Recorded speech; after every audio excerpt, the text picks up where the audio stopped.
Hello friends, मैं doctor V के welcome करता हूँ आप लोगों का हमारे होम्योपैथिक मेडिका सीरीज में। तो फ्रेंड्स, आज हम पढ़ने जा रहे हैं एक बहुत ही इंपॉर्टेंट रेमेडी जिसका नाम है कैलकेरिया कार्ब।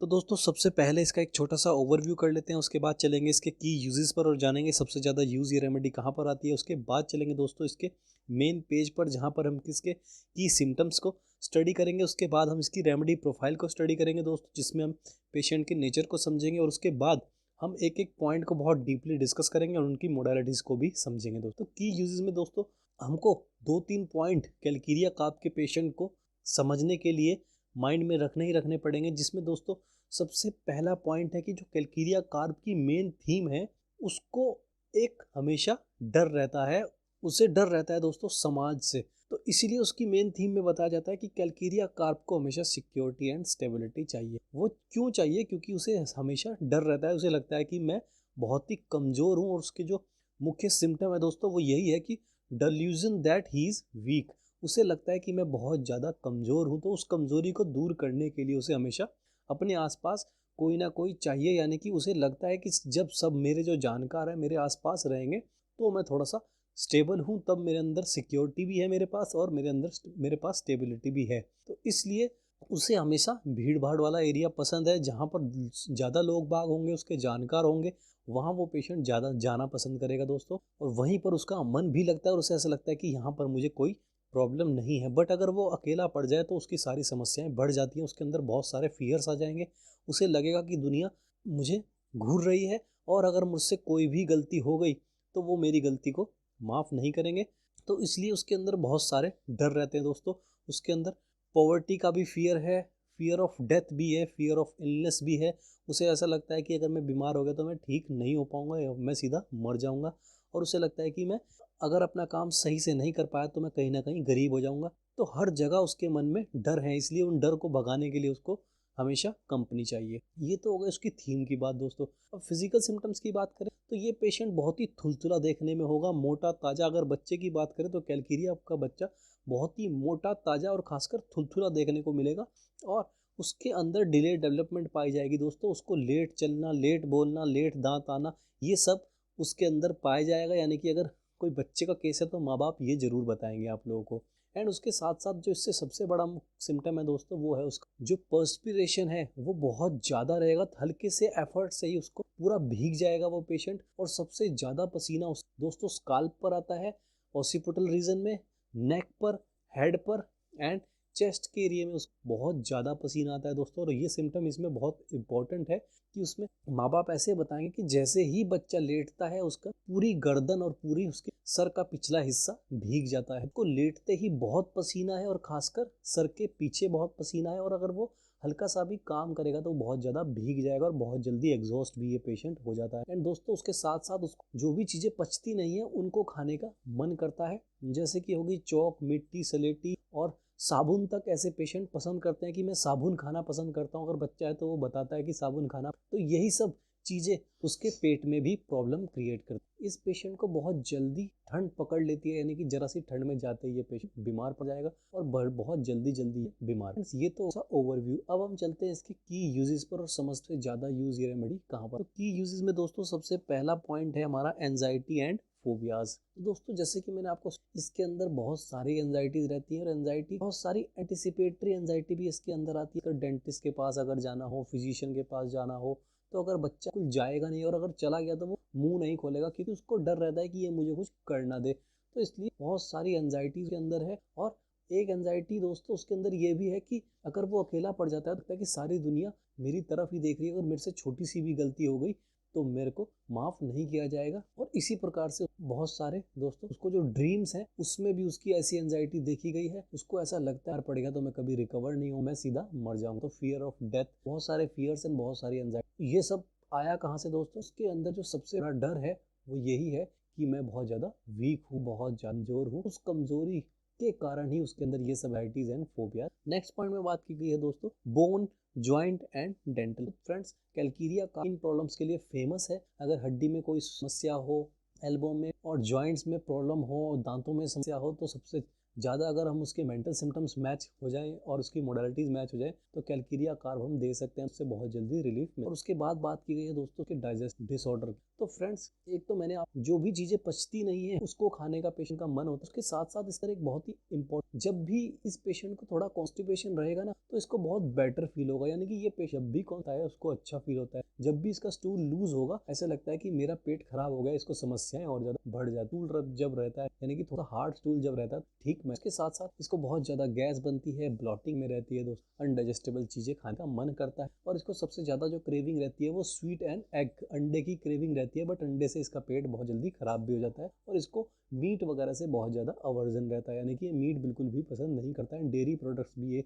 पेशेंट कभी पसंद नहीं करता, इसलिए इस पेशेंट के अंदर कैल्शियम की कमी भी देखी जाती है, क्योंकि डेयरी प्रोडक्ट्स ये पेशेंट बहुत ज़्यादा आता नहीं है, ना दूध पिएगा, ना मक्खन, मलाई, मिठाई, ऐसी कोई भी चीज़ें ये पसंद नहीं करता है। उसके बाद बात की गई दोस्तों ये हेडेक की, तो हेडेक में हमें ज़्यादातर ये देखा इसके राइट साइड में हेडेक है। माइग्रेन तक की ये रेमेडी है, क्योंकि माइग्रेन तक में आती है और माइग्रेन का नॉसियस फीलिंग रहे, यानी कि जी मिचलाता रहे, उल्टी का मन रहे, तो ये रेमेडी बहुत ज्यादा। और लास्ट पॉइंट में बात की गई दोस्तों रिकरेंट कोल्ड्स एंड इन्फेक्शन, बार बार इस पे पकड़ लेती है बहुत जल्दी, इसको नजला जुकाम छींकें आती है, बार बार इसको इन्फेक्शन हो जाता है। इन्फेक्शन में यानी कि इन्फ्लुएंजा हो जाएगा। इन्फ्लुएंजा होता है, इन्फ्लुएंजा एक प्रकार फ्लू है जिसमें हमें नाक से पानी छींकें आएंगी, फिवरिश कंडीशन रहेगी, रेस्पिरेटरी प्रॉब्लम भी उसके बहुत जल्दी ठंड कर लेती है, इसको बीमारियां बहुत जल्दी चिपट जाती है, इसकी भी बहुत ज्यादा वीक रहती है, इसकी पूरी डेवलपमेंट ही डिले है दोस्तों, की इम्यूनिटी भी स्लो पाई। फ्रेंड्स, ये तो हमने बात कर ली इसके की यूजेस की। चलिए अब इसकी रेमेडी प्रोफाइल पर चलते हैं दोस्तों, इसके की सिम्टम्स को स्टडी कर। तो फ्रेंड्स, ये आ गए हम इसके की सिम्टम्स पर। चलिए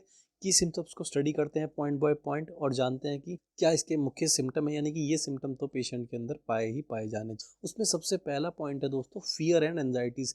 तो फ्रेंड्स, फियर एंड एंजाइटीज के बारे में आपको बता चुका हूँ, बहुत सारे डर हैं और सबसे बड़ा डर ये है दोस्तों इस पेशेंट के अंदर पाया जाएगा जो वो ये रहेगा कि मैं बहुत ज़्यादा वीक हूँ। इसी कारण उसको सब सारी समस्या आती है और उसको ऐसा लगता है कि मुझे अपने आसपास भीड़ इकट्ठी करनी, यानी कि अपनी वीकनेस को वो दुनिया के द्वारा कवर करना चाहता है। तो जितनी दुनिया वो जुटाना चाहता है जुटा लेगा, उतना ज़्यादा उसको थोड़ा सा सिक्योरिटी एंड स्टेबिलिटी महसूस होगी।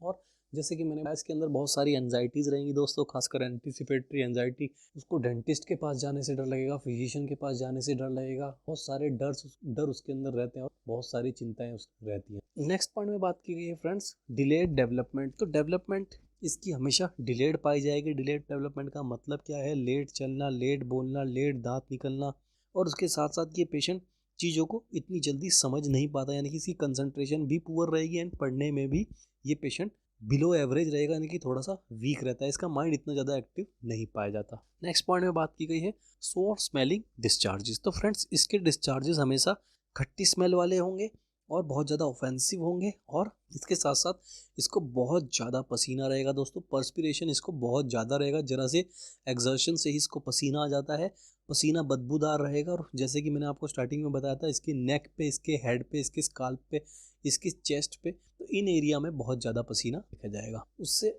अगले पॉइंट में बात की गई है फ्रेंड्स सेंसिटिविटी टू कोल्ड। तो जरा सी हवा से इसको ठंड लग जाती है, जरा से मौसम के बदलाव से इसको ठंड की चपेट में आ जाता है ये पर्सन, तो बहुत ज़्यादा सेंसिटिव है ये पर्सन। नेक्स्ट पॉइंट में बात की गई है aversion to dairy products, and उससे अगले पॉइंट में बात की गई है craving for sweets and egg.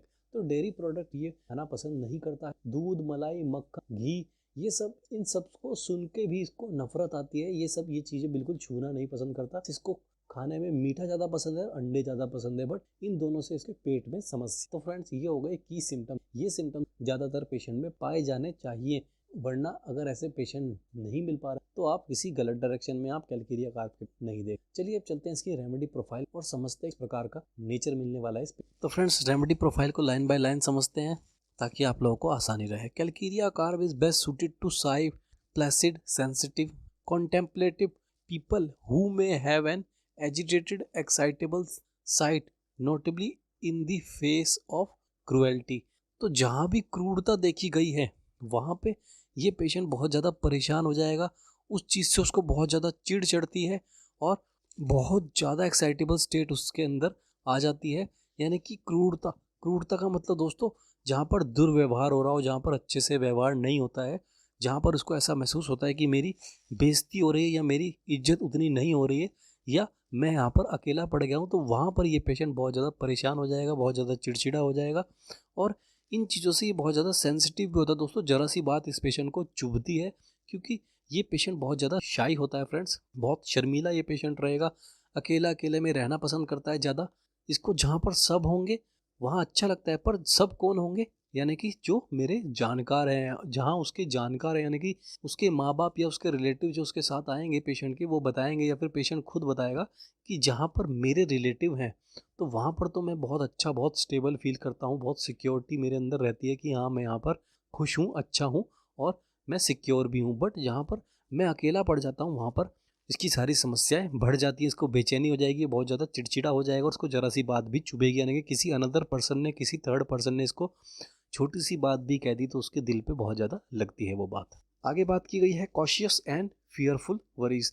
तो बहुत ज़्यादा कॉशियस ये पेशेंट रहता है। कॉशियस का मतलब है दोस्तों एक एक कदम फिर ये बहुत ज़्यादा फूट फूट कर चलेगा, इस प्रकार से भी इस बात को बता सकते हैं, यानी कि बहुत ज़्यादा फिर ये सोच समझ कर चलता है जहाँ पर ये अकेला पड़ जाता है, और बहुत ज़्यादा चिंतित ये ज़्यादा हो जाएगा जहाँ पर भी ये अकेलापन महसूस करे। आगे बताया गया दोस्तों they are calmed by reassurance. तो ऐसा पेशेंट जो खुद को वीक महसूस करता है, तो अगर उसको रीअश्योरेंस मिल जाए तो उसको, उसका जो माइंड है, उसकी जो बेचैनी है, वो कहीं ना कहीं उसमें थोड़ा सा आराम मिलता है, शांति मिलती है, उसको थोड़ा सा बेटर फील होता है। इसी में आगे बात की गई है दोस्तों they are forgetful, lack in energy and inherently clumsy, often spraining ankles and रिस्ट्स।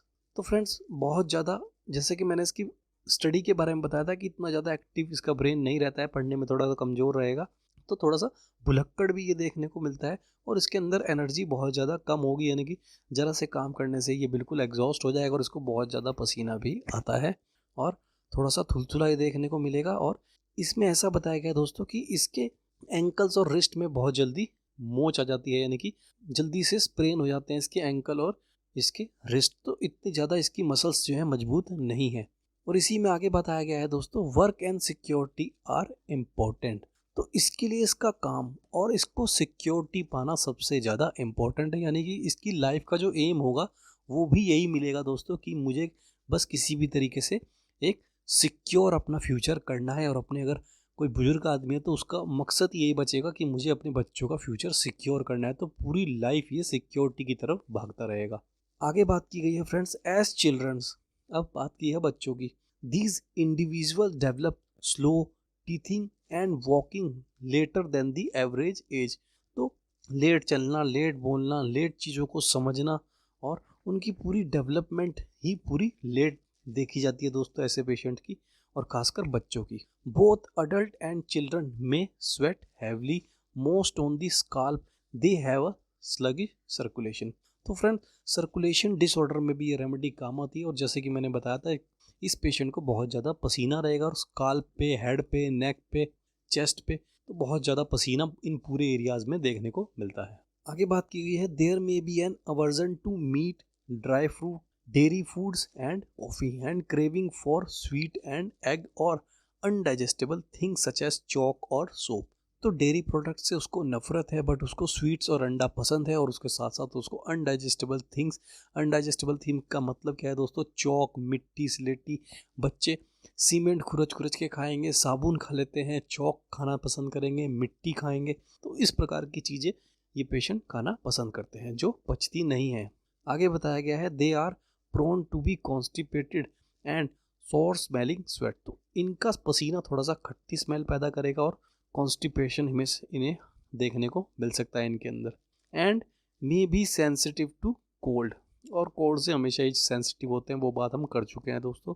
They are incline to be overweight. तो जैसे कि मैंने बताया बहुत मोटे ताजे थुलथुले ये पेशेंट देखने को मिलेंगे, तो ज़्यादातर ये पेशेंट ओवरवेट ही देखने को मिलते हैं, और खासकर बच्चों के केस में दोस्तों। इसी में आगे बात की गई है friends Calcarea carb is prescribed for anxiety related condition, for bone joint dental problem, digestive disorder, headaches and certain elements affection women health. तो ये सब चीज़ों के लिए रेमेडी प्रिस्क्राइब की जाती है। और अब हम दोस्तों इस एक एक पॉइंट को डीपली समझेंगे, उसके अंदर क्या सिम्टम्स पाए जाते हैं उन्हें समझेंगे, और उसके अंदर क्या मोडेलिटीज़ मिलेंगी, यानी कि पेशेंट को किस चीज़ से आराम मिलेगा और किस चीज़ से एग्रावेशन होगा, इन चीज़ों को भी समझेंगे। तो सबसे पहले बात करते हैं एंजाइटी एंड फोबियाज की। तो देखते हैं उसके अंदर क्या सिम्टम पाए जाएंगे। Worry and fear that may escalate into obsessive behaviour, mainly focusing around fear that people will see through them and consider them unable to cope or fake। तो फ्रेंड्स, इसकी एंजाइटी को समझने के लिए हमें इसकी मेन थीम को ही समझना पड़ेगा, जो कि है वीकनेस। इस पेशेंट को लगता है कि मैं वीक हूँ। तो फ्रेंड्स, उसकी जो डर है और उसका जो फियर है वो और ज़्यादा बढ़ जाता है और एक अलग ही बिहेवियर में वो बदल जाता है। दोस्तों, वो होता कब है? जब उसे लगता है कि पीपल उसकी तरफ ही देख रहे हैं, यानी कि लोगों की उस पर नज़र है। और वो लोग कौन है? वो अनजान लोग हैं। दोस्तों, जब भी उसे लगेगा कि अनजान लोगों उसकी तरफ देख रहे हैं, अनजान लोगों की नज़र उसकी तरफ है, तो वो फिर बहुत ज़्यादा उसका जो बिहेवियर है वो बहुत ज़्यादा ऑब्सेसिव हो जाता है। और उस कंडीशन में ना तो वो कुछ फेक एक्शन रिएक्शन कर पाता है और ना ही उनके साथ कोप कर पाता है। तो उस कंडीशन में ये परेशान हो जाएगा दोस्तों, ये पेशेंट। और ना तो उनसे कोप, यानी कि ना तो उन जो अनजान लोग हैं, ना तो उनसे वो बहुत जल्दी घुल मिल पाता है और ना ही उनके सामने कोई फेक रिएक्शन कर पाता है, जैसे कि आम दुनिया एक दिखावा कर लेती है। बट ये पेशेंट ऐसा नहीं कर पाएगा और ये अपनी बारे में जब बताएगा तो आपको ये बात बताएगा कि अगर मैं किसी अनजान व्यक्ति से मिल रहा हूँ तो मैं फेक एक्शंस या रिएक्शन नहीं कर पाता हूँ, जैसे कि आम दुनिया कर लेती है। मैं वहाँ पर बहुत ज़्यादा परेशान हो जाता हूँ, मेरा मन करता है कि यहाँ से निकल लो, यहाँ से चले जाओ। और मैं जब मेरे मेरे जानकार मेरे आसपास वाले मेरे पास रहते हैं तब मैं बहुत खुश रहता हूँ। तो इस प्रकार से जब भी उसे लगेगा कि दूसरी दुनिया मेरे ऊपर देख रही है, मेरे ऊपर उंगली उठ रही है, तो वो बहुत ज़्यादा परेशान हो जाएगा। दोस्त, आगे बात की गई है, anxiety may be due to irrational fear typically of darkness, poverty, illness, death और फेलियर। तो फ्रेंड्स, इन सब चीज़ों की इसको बहुत ज़्यादा चिंता रहती है। किस चीज़ की? पॉवर्टी की, डार्कनेस, अंधेरे से इसको डर भी लगता है दोस्तों। और उसको बीमारी का डर है, मौत का डर है, फेलियर का डर है। And worry and anxiety dream may result in sleep being disturbed और प्रिवेंट लीडिंग टू इंसोम्निया। तो फ्रेंड्स, इन्हीं सब चिंताओं के कारण इसको नींद भी नहीं आती है और धीरे धीरे इसके अंदर इंसोम्निया पैदा हो जाता है, यानी कि स्लीप डिसऑर्डर पैदा हो जाता है दोस्तों, जिसमें पेशेंट को रात रात भी नींद नहीं आती है। तो बहुत सारी चिंताएं पैदा होने के कारण उसको ऐसा होता है। चलिए एक बार इसकी मोडालिटीज़ को भी समझ लेते हैं। तो सिम्टम बेटर कब हो रहे हैं, यानी कि उस पेशेंट को अच्छा कब फील होता है? For dry weather in the late morning after breakfast. तो ड्राई वेदर से इस पेशेंट को दोस्तों पूरी रेमेडी में ही अच्छा फील होता है। जब जब मौसम सूखा सुहावना मौसम होगा तब इसको बहुत अच्छा फील होता है। और लेट मॉर्निंग, यानी कि सुबह सुबह इसको ज़्यादा बेहतर फील नहीं होगा, थोड़ी सी जब दिन थोड़ा सा चढ़ जाता है तब इसको थोड़ा सा बेटर फील होता है। और आफ्टर ब्रेकफास्ट इसको बेटर। सिम्टम वर्स कब हो रहे हैं इसको जान लेते हैं। तो फ्रेंड्स, कोल्ड वेदर से सिम्टम बहुत ज़्यादा वर्स हो जाते हैं, एग्रावेट हो जाते हैं। टूवर्ड्स इवनिंग, तो जैसे जैसे शाम आएगी इसके सिम्टम और ज़्यादा एग्रेवेट हो जाएंगे। For mental exertion after eating, तो खाने से और मेंटल एक्सर्शन से तो इसकी दोस्तों बीमारी बहुत ज़्यादा बढ़ जाएगी। अब चलते हैं friends bone, joint and pain के सिम्टम्स की तरफ। तो इसमें बात की गई है back aches, bone growth, bunions और joint pain, perhaps caused by an arthritic condition and inflammatory joint problem such as tennis elbow or slow mending sprain।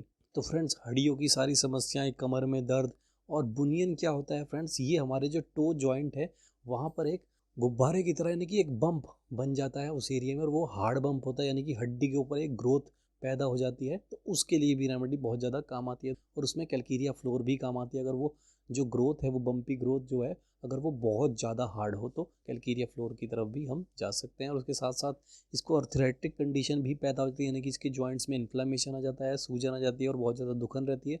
और साथ में टेनिस एल्बो, यानी कि जो टेनिस एल्बो वाला एरिया है वहाँ पर ये प्रॉब्लम बहुत ज़्यादा पाई जाती है। और उसके साथ साथ इसको बहुत जल्दी स्प्रेन आ जाता है दोस्तों, इसकी मसल्स बहुत ज़्यादा जल्दी खिंच जाती हैं, पैर में मोच आ जाएगी, एंकल मुड़ जाएगा, एंकल ट्विस्ट हो जाएगा, इस प्रकार से पेशेंट बताएगा। और अगर इसकी हड्डी टूट भी जाए तो इसकी रिकवरी भी बहुत ज़्यादा स्लो होती है दोस्तों, ये बात नेक्स्ट लाइन में बताई गई है। Broken bone tend to be slow to heal, वो हील बहुत जल्दी नहीं होती है, यानी कि स्लोली इसकी हड्डी हील होगी। तो अगर हम कैल्केरिया कार्ब का उस टाइम इस्तेमाल करेंगे दोस्तों तो इसकी जो रिकवरी है वो बहुत जल्दी हो जाती है। चलिए एक बार इसकी मोडालिटीज़ को भी समझ लेते हैं। सिम्टम बेटर कब हो रहे हैं? For lying on the affected area. तो इसमें दोस्तों ब्रायनिया का भी सिम्टम है, अफेक्टेड एरिया पे लेटने पर इस पेशेंट को आराम मिलता है। In the late morning for dry weather, तो थोड़ी सी अगर दिन निकल जाए तो थोड़ा इसको आराम मिलता है और ड्राई वेदर में तो इसको अच्छा फील होता ही होता है दोस्त। सिम्टम वर्स कब हो रहे हैं? For cold, for damp, for sweating for physical exertion before menstruation. ठंड से ज़्यादा एक्सर्शन से, पसीना आने से और ठंड से, और डैम्प वेदर यानी कि नमी बारिश वाला वेदर भी उसको परेशान करेगा दोस्तों। एक फीमेल को मेंसेस से पहले बहुत ज़्यादा एग्रावेशन हो जाता है। अब बात कर लेते हैं दोस्तों डेंटल प्रॉब्लम के अंदर क्या सिम्टम पाए जाते हैं। Painful teething in children with सोर गम्स, फीवर, स्वेटी स्काल्प। तो दांतों में दर्द रहेगा, उसके साथ साथ दुखन रहेगी और बुखार हो जाएगा उसी दर्द के कारण, और उसको स्काल्प पे बहुत ज़्यादा पसीना महसूस होगा। The children is irritable and make a chewing motion with the जो। तो एक बहुत ही मुख्य सिम्टम है दोस्तों, जैसे गाय हमेशा मुंह चलाती रहती है, दांत में दर्द के कारण बच्चा भी हमेशा ऐसा करता रहेगा। यानी कि आपने ऐसा देखा भी होगा कि अगर बच्चे को दांत में दर्द हो रहा है तो इस तरीके से मुंह चलाता रहेगा, जैसे कुछ खा रहा हो, जैसे गाय मुंह चलाती है, बट वो खा नहीं रहा होता है, उसके दांत में ऐसा दर्द है, तो उस दर्द को झेलने के लिए वो इस प्रकार से motion. Calcarea carb is also used for slow development, weak crumbly teeth and dental decay in children and adult. तो दांतों के केस में दोस्तों ये रेमेडी बहुत ज़्यादा फेमस है। अगर स्लो ग्रोथ हो रही हो, दांत भुरभुरे हो रहे हो, यानी कि धीरे धीरे वो खोखले हो रहे हो, या भुरभुरे भी बोलते हैं दोस्तों इसको, कमज़ोर दांत हो और दांत खोखले हो रहे हो, भले वो बच्चा हो भले वो अडल्ट हो, अगर ऐसी मॉडलिटीज और ऐसे उसकी मेंटल सिम्टम्स में करते हैं तो ये रेमेडी बहुत अच्छे से काम आती है। चलिए इसकी रेमेडी को एक बार समझ लेते हैं। For warm weather, for rubbing और lying on the affected area से तो उसको आराम मिल, एंड सिम्टम एग्रावेट कब हो रहे। फॉर हीट और कोल्ड इन दी माउथ, यानी कि मुंह में ठंडे गर्म से दोनों से ही aggravation. For direct current of air on the tooth, तो जब भी लंबी गहरी अगर सांस लेगा और वो हवा भी टच होकर पेन में इसको एग्रावेशन हो, तब भी हम इस रेमेडी का इस्तेमाल कर सकते हैं। अब चलते हैं फ्रेंड्स इसके डाइजेस्टिव डिसऑर्डर की तरफ, यानी कि पेट में क्या समस्या पाए। इंडाइजेशन मिलेगा विद फ्लैटलेंस, ब्लोटिंग, सोर बेल्चिंग है, और कॉन्स्टिपेशन विद सोर स्मेलिंग, हार्ड पेल स्टूल। तो कॉन्स्टिपेशन मिलेगा, इंडाइजेशन मिलेगा, ब्लोटिंग मिलेगी, गैस मिलेगी, और स्टूल कैसा रहेगा दोस्तों, खट्टी स्मेल वाला स्टूल रहेगा। और सिम्टम में improve with accompanied by constipation. तो जब जब इस पेशेंट को कॉन्स्टिपेशन रहता है, इसको थोड़ा सा बेटर फील होता है दोस्तों, मैंने आपको पहले ही बताया था। आगे बताया गया है they are often triggered by anxiety and agitation. अगर उसको मानसिक तनाव है तब भी उसको पेट की समस्या पाई जा सकती है। इसके एक बार सिम्टम्स को समझ लेते हैं, मॉडलिटीज को समझ लेते हैं। इन the late morning after breakfast, इस पेशेंट को बेटर फील होता है। और एग्रावेशन कब हो रहा है, for cold, for dam, on waking, for sweating, for physical exertion, before menstruation, for. तो इन सब चीज़ों से इसको एग्रावेशन हो रहा है दोस्तों। अब इसके हेडेक को एक बार समझ लेते हैं कि हेडेक के अंदर क्या सिम्टम पाए जाएंगे। तो जैसे कि मैंने बताया था दोस्तों, राइट साइड हेडेक पाया जाएगा, उसके साथ साथ थोड़े से डिजीनेस, चक्कर जैसा महसूस होगा, कंजेशन होगी, और बलगम अगर रमी हुई हो तो उसके कारण भी सर में दर्द पाया जा सकता है, और माइग्रेन्स भी मिलेंगे पेशेंट के अंदर, और उसके साथ साथ नोसियस फीलिंग रहेगी और ब्रस्टिंग पेन रहेगा, ऐसा लगता है मेरा सर फट जाएगा। तो यही इसमें बताया गया है कि sharp head pain after right sided, possibly with dizziness, congestion, और कहते रहे migraine with nausea, bursting pain में। इसकी मॉडलिटीज को समझ लेते हैं। इसमें सिम्टम बेटर हो रहे हैं in the late morning for dry weather, और सिम्टम वर्स हो रहे हैं for cold, for damp, before menses. तो फ्रेंड्स इसके अंदर एक यूनिक मॉडलिटीज पाई गई है कि स्प्रिंग के मौसम में सर में दर्द होता हो, और ऐसा भी बताया गया है कि माइग्रेन अगर स्प्रिंग के मौसम में पाया जाए और उसके साथ साथ जी मिचलाया जाए तो कैल्केरिया कार्ब एक बहुत इंपॉर्टेंट।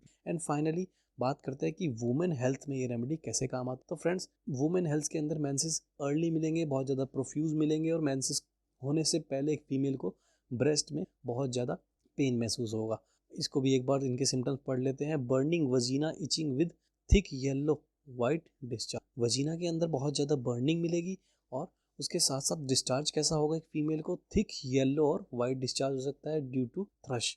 आगे बताया गया देयर में भी हैवी मेंस्ट्रुएशन फ्लो और प्री मेंस्ट्रुअल सिंड्रोम भी इस पेशेंट के अंदर पाया जा सकता है, यानी कि मेंसेस बहुत ज़्यादा पहले हो जाएंगे और बहुत ज़्यादा पेनफुल और बहुत ज़्यादा प्रोफ्यूज होंगे, possibly with lower energy level, enlarge and painful breast and dizziness.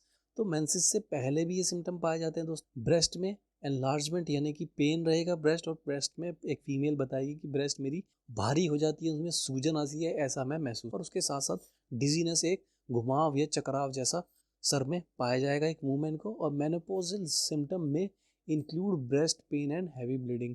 तो मेनोपॉज के दौरान जब एक फीमेल की एक ऐसी एज आती है जब मेंसेस बंद होने को, उस केस में अगर बहुत ज़्यादा हैवी ब्लीडिंग हो और ब्रेस्ट में पेन हो, तब भी ये रेमेडी काम आ सकती है। तो इसके सिम्टम देख लेते हैं दोस्तों, एग्रावेट कब होते हैं, एमिलिएट कब होते हैं। तो सिम्टम बेटर हो रहे हैं for warm, for rest, for dry weather. Symptom worse कब हो रहे हैं? For cold, for exhaustion, for stress. तो फ्रेंड्स मोडेलिटीज में दो मोडेलिटीज तो हमेशा पाई गई हैं, एक तो वार्म से आराम मिल रहा है और इन दी लेट मॉर्निंग और ड्राई वेदर इस चीज से आराम मिलता है दोस्तों। ठंड से इसको हमेशा एग्रावेट हो रहा है और इमोशनल स्ट्रेस से इसको हमेशा एग्रावेट। तो फ्रेंड्स ये हमने कैलकेरिया कार्ब का एक पूरा ओवरव्यू कर लिया है। आशा करता हूँ आज आप लोगों को ये रेमेडी अच्छे से समझ आई होगी। बट अगर कोई डाउट है तो प्लीज़ कमेंट बॉक्स में। एंड दोस्तों आज के लिए कल आपसे फिर मिलेंगे एक नई रेमेडी।